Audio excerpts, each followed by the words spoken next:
Okay, I want to talk about how you're here and you were drafted by the Padres because there's not many guys in the clubhouse that can say that. There's just a few, right? The fact that you made it to the big leagues by the team that drafted you, is that any sweeter for you?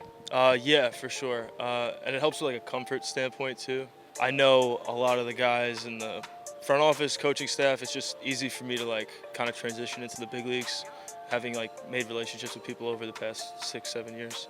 All right, you came out of Manhattan College. When did you know that you were good? Like, when did you know you could have a career in this, make it to the big leagues, and that it could possibly be more than a dream for you? Yeah, I mean, I really think that like anybody can do it if you just like, you don't know. Like I wasn't good enough in college. I wasn't even really good enough like when I first got drafted to pitch in the big leagues. Like nobody is. You have to just like keep playing until you're good enough. Did you have a backup plan though? I don't think I had a backup plan really.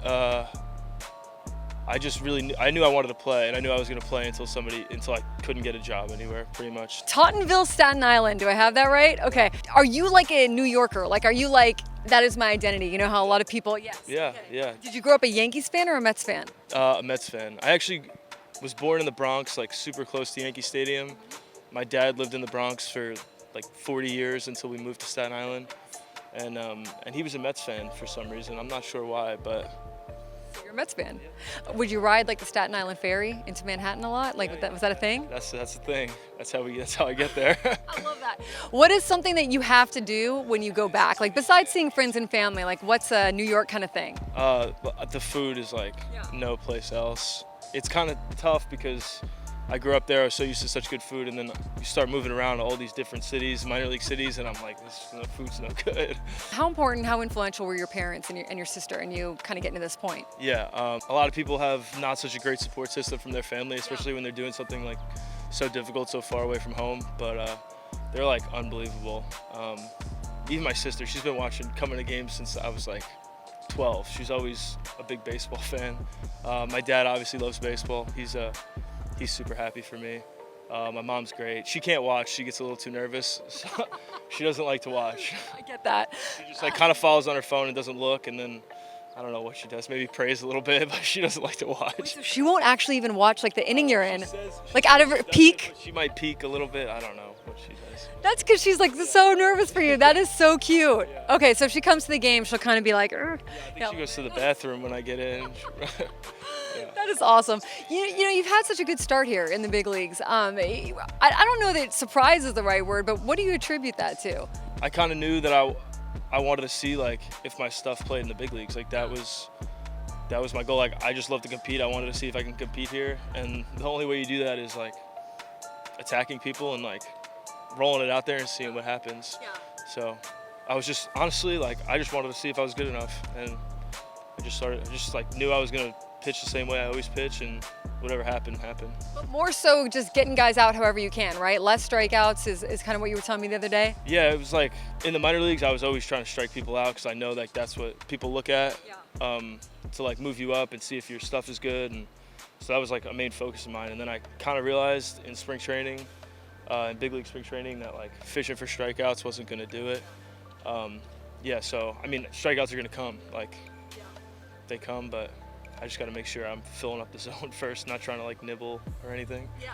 But. I mean, you've had a really successful start, which has got to feel good for you, like in terms of just seeing if you could do it, right? Yeah, for sure. I mean, I don't get happy or content. Stuff changes quickly, and you get humbled real quick. So I just try to forget about what I did already and then just like focus on the next one. I want to go back to high school one more time. I think you're the only player to make it out of your high school to be a big leaguer. Like, are you kind of a legend in that circle, maybe? Like, I don't know if I want to call myself a legend yet, but I think that's like something that's super cool for like guys that go to my high school now. They see like people can come. You can come from anywhere. If you're good enough, you're good enough. So I did see a picture of you, and your hair was much different. Yeah.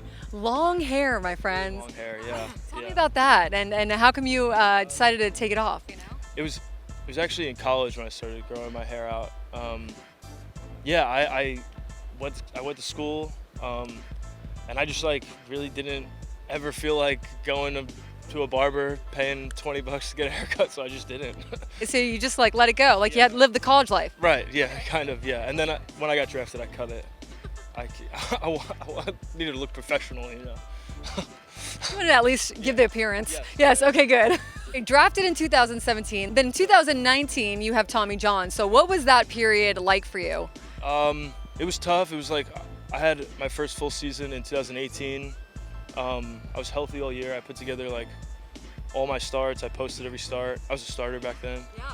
And then went into the off season, and I just like I wasn't feeling great, and went to spring training, wasn't feeling great, and I was just kind of like, all right, like I've never dealt with an injury before that. I was always healthy in college, high school. Like I didn't really know what the difference between like not feeling good and being hurt.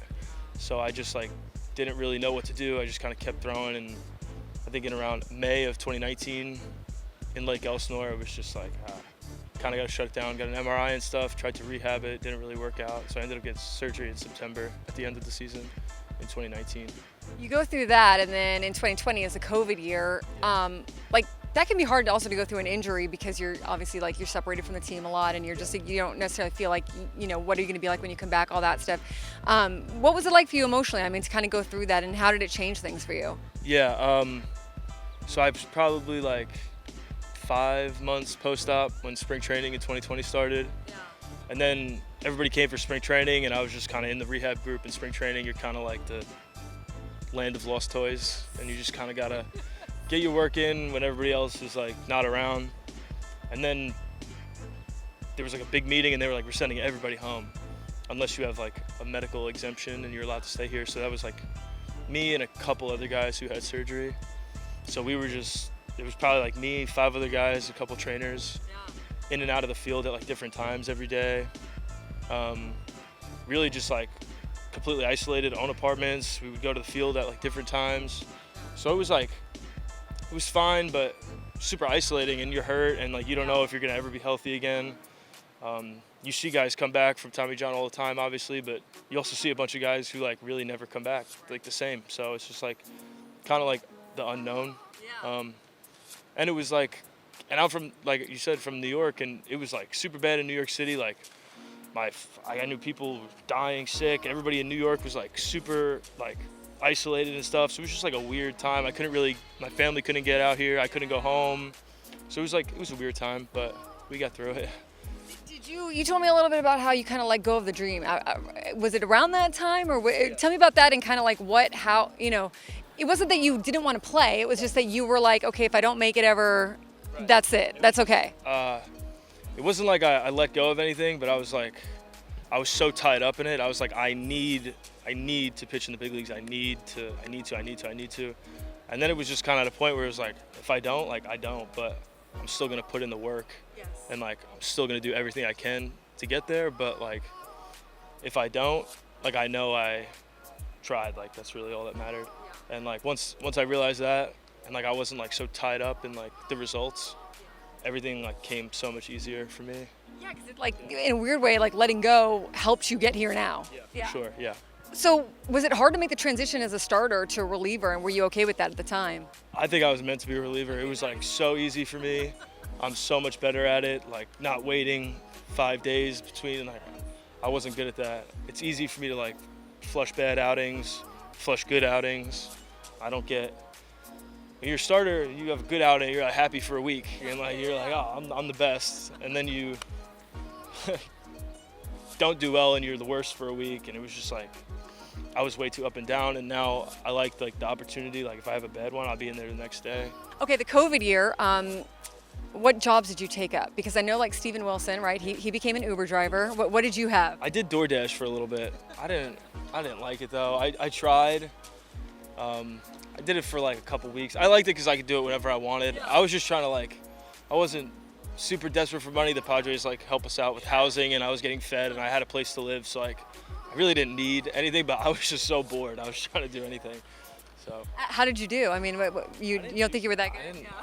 No, I didn't like it. Were you not very many stars, or like, does DoorDash do the stars? I don't even know. I'm like super bad at directions, and it was tough. Like, they have the GPS and stuff, but it's not. People don't do the pin the right way. Like you gotta drag the pin to exactly. It was a lot.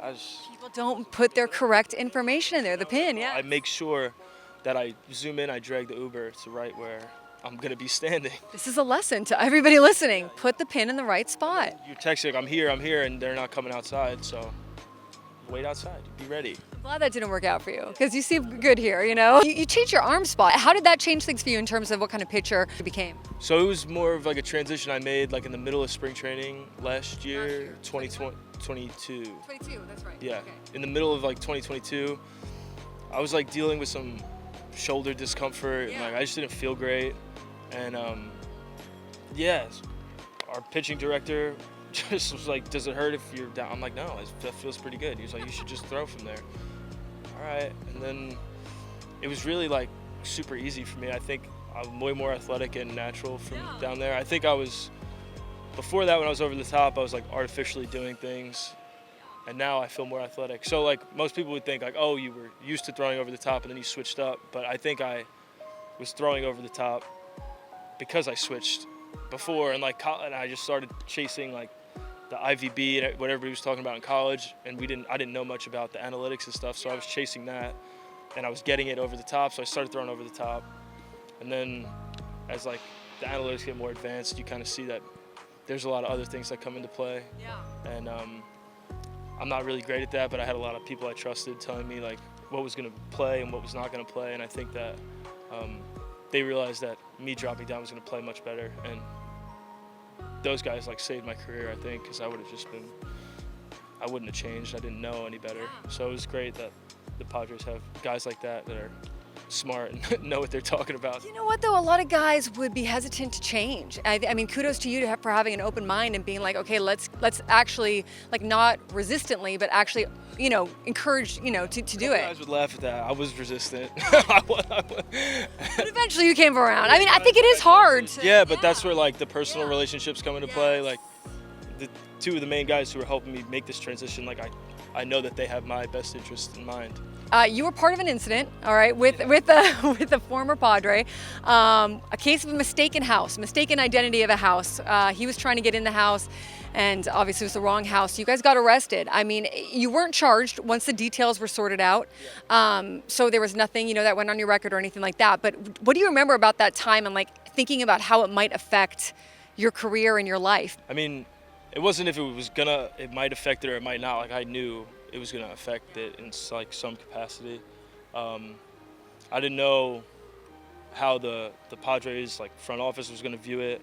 I knew that I wasn't charged, so that was like giving me a little bit of comfort. But I mean, still, it was like all over Twitter and like blew up on social media, clickbait kind of thing. Like it's an interesting story. Like people were going to want to read about it. Yeah. So, I mean, obviously the easy thing to do would have been just like get rid of me and just like forget about it.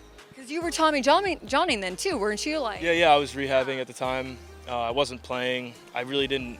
I personally felt like I didn't hold much value to the organization, so I thought it was going to be like super easy for them to just forget about me. But I mean, they didn't, to their credit, thank God. But I mean, yeah. I mean, still, like you said, I knew it was going to have some sort of, like, people still talk about it, and it is what it is. Like, I know what happened. I don't feel the need to like explain what happened, but yeah, we made a mistake. Like, it was messed up, but it is what it is.